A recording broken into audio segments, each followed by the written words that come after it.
चौथ्या टप्प्याचा प्रचार आज थंडावणार। बीड, पुणे आणि शिरूरसह 11 मतदारसंघात 13 मे रोजी मतदान। शेवटच्या दिवशी उमेदवारांची प्रचाराची लगबग।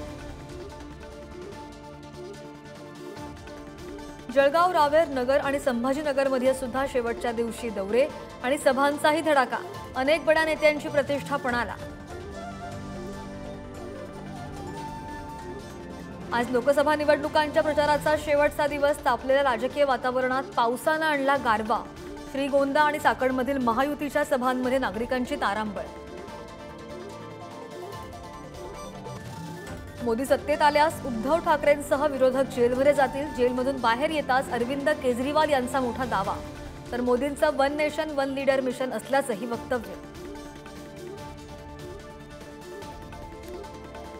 मोदींनी खोटी आश्वासनं दिली। कुस्तीपटू महिलांनी न्याय मागितला तेव्हा मोदी गप्प बसले। नंदुरबारच्या सभेमधून प्रियंका गांधींचा हल्लाबोल। मणिपूरच्या घटनेवरूनही टीकास्त्र। संभाजीनगरमध्ये महायुती आणि महाविकास आघाडीचे नेते आमने सामने। दोनही पक्षाच्या पदाधिकाऱ्यांकडून जोरदार घोषणाबाजी। ठाकरेंच्या सेनेकडून मनसेला डिवचण्याचा प्रयत्न। इम्तियाज जलील यांची नवनीत राणांवर घणाघाती टीका। नवनीत राणा चीप मेंटॅलिटीची बाई। कॅमेरा दिसला की पिक्चरचं शूटिंग सुरू आहे असं वाटतं। जलील यांचा हल्लाबोल। राज ठाकरेंच्या फतवा टीकेला संजय राऊतांचं प्रत्युत्तर। महाराष्ट्रद्रोहींच्या मांडीला मांडी लावून राज बसले। त्यांची स्थिती दखल घेण्यासारखी नाही, राऊतांचा निशाणा।